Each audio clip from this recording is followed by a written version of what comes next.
0229.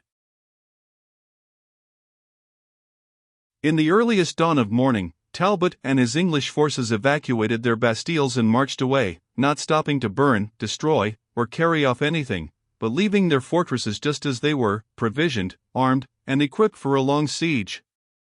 It was difficult for the people to believe that this great thing had really happened, that they were actually free once more, and might go and come through any gate they pleased, with none to molest or forbid, that the terrible Talbot, that scourge of the French, that man whose mere name had been able to annul the effectiveness of French armies, was gone, vanished, retreating, driven away by a girl. The city emptied itself. Out of every gate the crowds poured. They swarmed about the English bastilles like an invasion of ants, but noisier than those creatures, and carried off the artillery and stores, then turned all those dozen fortresses into monster bonfires, imitation volcanoes whose lofty columns of thick smoke seemed supporting the arch of the sky. The delight of the children took another form. To some of the younger ones 7 months was a sort of lifetime. They had forgotten what grass was like, and the velvety green meadows seemed paradise to their surprised and happy eyes after the long habit of seeing nothing but dirty lanes and streets. It was a wonder to them, those spacious reaches of open country to run and dance and tumble and frolic in, after their dull and joyless captivity, so they scampered far and wide over the fair regions on both sides of the river, and came back at eventide weary, but laden with flowers and flushed with new health drawn from the fresh country air and the vigorous exercise. After the burnings, the grown folk followed Joan from church to church and put in the day in thanksgivings for the city's deliverance, and at night they feted her and her generals and illuminated the town, and high and low gave themselves up to festivities and rejoicings.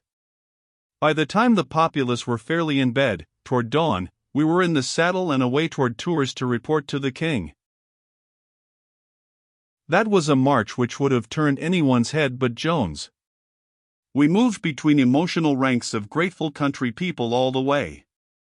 They crowded about Joan to touch her feet, her horse, her armor, and they even knelt in the road and kissed her horse's hoofprints. The land was full of her praises. The most illustrious chiefs of the church wrote to the king extolling the maid, comparing her to the saints and heroes of the Bible, and warning him not to let unbelief, ingratitude, or other injustice hinder or impair the divine help sent through her. One might think there was a touch of prophecy in that, and we will let it go at that, but to my mind it had its inspiration in those great men's accurate knowledge of the king's trivial and treacherous character. The king had come to Tours to meet Joan. At the present day this poor thing is called Charles the Victorious, on account of victories which other people won for him, but in our time we had a private name for him which described him better, and was sanctified to him by personal deserving, Charles the Base. When we entered the presence he sat throned, with his tinselled snobs and dandies around him.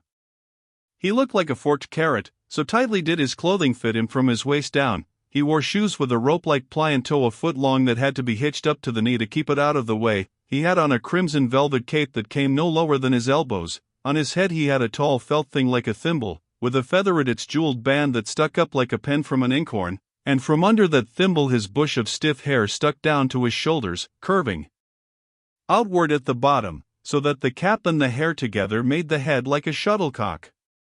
All the materials of his dress were rich, and all the colors brilliant. In his lap he cuddled a miniature greyhound that snarled, lifting its lip and showing its white teeth whenever any slight movement disturbed it. The king's dandies were dressed in about the same fashion as himself, and when I remembered that Joan had called the War Council of Orleans disguised ladies' maids, it reminded me of people who squander all their money on a trifle and then haven't anything to invest when they come across a better chance. That name ought to have been saved for these creatures. Joan fell on her knees before the majesty of France, and the other frivolous animal in his lap, a sight which it pained me to see. What had that man done for his country or for anybody in it, that she or any other person should kneel to him? But she had just done the only great deed that had been done for France in 50 years, and had consecrated it with the libation of her blood. The positions should have been reversed. However, to be fair, one must grant that Charles acquitted himself very well for the most part, on that occasion very much better than he was in the habit of doing. He passed his pup to a courtier, and took off his cap to Joan as if she had been a queen. Then he stepped from his throne and raised her, and showed quite a spirited and manly joy and gratitude in welcoming her and thanking her for her extraordinary achievement in his service. My prejudices are of a later date than that. If he had continued as he was at that moment, I should not have acquired them. He acted handsomely. He said, "You shall not kneel to me, my matchless general, you have wrought royally, and royal courtesies are your due." Noticing that she was pale, he said, "But you must not stand, you have lost blood for France, and your wound is yet green. Come." He led her to a seat and sat down by her. "Now, then, speak out frankly, as to one who owes you much and freely confesses it before all this courtly assemblage. What shall be your reward? Name it." I was ashamed of him. And yet that was not fair, for how could he be expected to know this marvelous child in these few weeks, when we who thought we had known her all her life were daily seeing the clouds uncover some new altitudes of her character whose existence was not suspected by us before? But we are all that way, when we know a thing we have only scorned for other people who don't happen to know it. And I was ashamed of these courtiers, too, for the way they licked their chops, so to speak, as envying Joan her great chance, they not knowing her any better than the king did. A blush began to rise in Joan's cheeks at the thought that she was working for her country for pay, and she dropped her head and tried to hide her face, as girls always do when they find themselves blushing. No one knows why they do, but they do, and the more they blush the more they fail to get reconciled to it, and the more they can't bear to have people look at them when they are doing it. The king made it a great deal worse by calling attention to it, which is the unkindest thing a person can do when a girl is blushing. Sometimes, when there is a big crowd of strangers, it is even likely to make her cry if she is as young as Joan was. God knows the reason for this, it is hidden from men. As for me, I would as soon blush as sneeze, in fact, I would rather. However, these meditations are not of consequence. I will go on with what I was saying. The king rallied her for blushing, and this brought up the rest of the blood and turned her face to fire. Then he was sorry, seeing what he had done, and tried to make her comfortable by saying the blush was exceeding becoming to her and not to mind it, which caused even the dog to notice it now. So of course the red in Joan's face turned to purple, and the tears overflowed and ran down. I could have told anybody that that would happen. The king was distressed, and saw that the best thing to do would be to get away from this subject, so he began to say the finest kind of things about Joan's capture of the Tyrellis, and presently when she was more composed he mentioned the reward again and pressed her to name it. Everybody listened with anxious interest to hear what her claim was going to be, but when her answer came their faces showed that the thing she asked for was not what they had been expecting. "Oh, dear and gracious Dauphin, I have but one desire, only one. If Do not be afraid, my child, name it. That you will not delay a day. My army is strong and valiant, and eager to finish its work. March with me to Reims and receive your crown." You could see the indolent king shrink, in his butterfly clothes. To Reims? Oh, impossible, my general. We march through the heart of England's power? Could those be French faces there? Not one of them lighted in response to the girl's brave proposition, but all promptly showed satisfaction in the king's objection. Leave this silken idleness for the rude contact of war? None of these butterflies desired that. They passed their jeweled comfit boxes one to another and whispered their content in the head butterfly's practical prudence. Joan pleaded with the king, saying, "Ah, I pray you do not throw away this perfect opportunity. Everything is favorable, everything. It is as if the circumstances were specially made for it. The spirits of our army are exalted with victory, those of the English forces depressed by defeat. Delay will change this. Seeing us hesitate to follow up our advantage, our men will wonder, doubt, lose confidence, and the English will wonder, gather courage, and be bold again. Now is the time, prithee let us march." The king shook his head, and La Tremouille, being asked for an opinion, eagerly furnished it. Sire, all prudence is against it. Think of the English strongholds along the Loire, think of those that lie between us and Reims. He was going on, but Joan cut him short, and said, turning to him, If we wait, they will all be strengthened, reinforced. Will that advantage us? Why, no. Then what is your suggestion? What is it that you would propose to do? My judgment is to wait. Wait for what? The minister was obliged to hesitate, for he knew of no explanation that would sound well.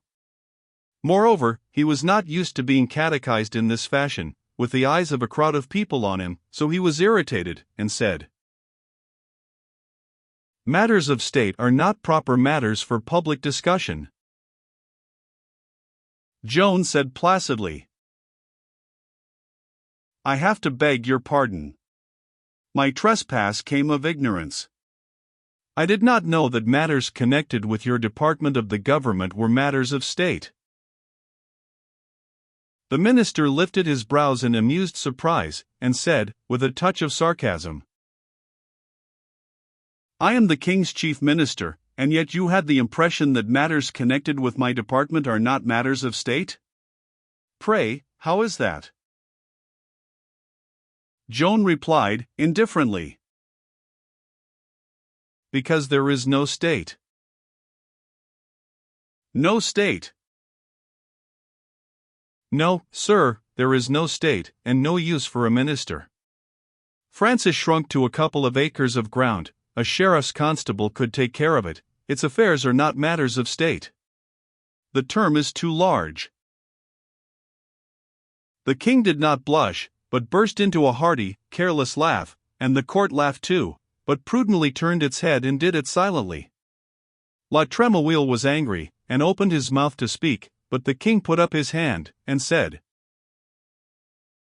There, I take her under the royal protection. She has spoken the truth, the ungilded truth, how seldom I hear it. With all this tinsel on me and all this tinsel about me, I am but a sheriff after all, a poor shabby 2-acre sheriff, and you are but a constable, and he laughed his cordial laugh again. Joan, my frank, honest general, will you name your reward? I would ennoble you. You shall quarter the crown and the lilies of France for blazon, and with them your victorious sword to defend them, speak the word. It made an eager buzz of surprise and envy in the assemblage, but Joan shook her head and said, Ah, I cannot, dear and noble Dauphin. To be allowed to work for France, to spend oneself for France, is itself so supreme a reward that nothing can add to it, nothing. Give me the one reward I ask, the dearest of all rewards, the highest in your gift, march with me to Reims and receive your crown. I will beg it on my knees. But the king put his hand on her arm, and there was a really brave awakening in his voice and a manly fire in his eye when he said, No, sit. You have conquered me, it shall be as you. But a warning sign from his minister halted him, and he added, to the relief of the court, Well, we will think of it, we will think it over and see. Does that content you, impulsive little soldier? The first part of the speech sent a glow of delight to Joan's face, but the end of it quenched it and she looked sad, and the tears gathered in her eyes. After a moment she spoke out with what seemed a sort of terrified impulse, and said, Oh, use me, I beseech you, use me, there is but little time. But little time? Only a year, I shall last only a year. Why, child, there are 50 good years in that compact little body yet. Oh, you err, indeed you do. In one little year the end will come. Ah, the time is so short, the moments are flying, and so much to be done. Oh, use me, and quickly, it is life or death for France. Even those insects were sobered by her impassioned words. The king looked very grave, and strongly impressed. His eyes lit suddenly with an eloquent fire, and he rose and drew his sword and raised it aloft. Then he brought it slowly down upon Joan's shoulder and said, "Ah, thou art so simple, so true, so great, so noble, and by this accolade I join thee to the nobility of France, thy fitting place. And for thy sake I do hereby ennoble all thy family and all thy kin, and all their descendants born in wedlock, not only in the male but also in the female line. And more. To distinguish thy house and honor it above all others, we add a privilege never accorded to any before in the history of these dominions. The females of thy line shall have and hold the right to ennoble their husbands when these shall be of inferior degree." Astonishment and envy flared up in every countenance when the words were uttered which conferred this extraordinary grace. The king paused and looked around upon these signs with quite evident satisfaction. "Rise, Joan of Arc, now and henceforth surnamed Dulies, in grateful acknowledgment of the good blow which you have struck for the lilies of France, and they, and the royal crown, and your own victorious sword, fit in fair company for each other, shall be grouped in you escutcheon and be and remain the symbol of your high nobility forever." As my Lady Dulies rose, the gilded children of privilege pressed forward to welcome her to their sacred ranks and call her by her new name, but she was troubled, and said these honors were not meet for one of her lowly birth and station, and by their kind grace she would remain simple Joan of Arc, nothing more, and so be called. Nothing more. As if there could be anything more, anything higher, anything greater. My Lady Dulies, why, it was tinsel, petty, perishable. But, Joan of Arc! The mere sound of it sets one's pulses leaping.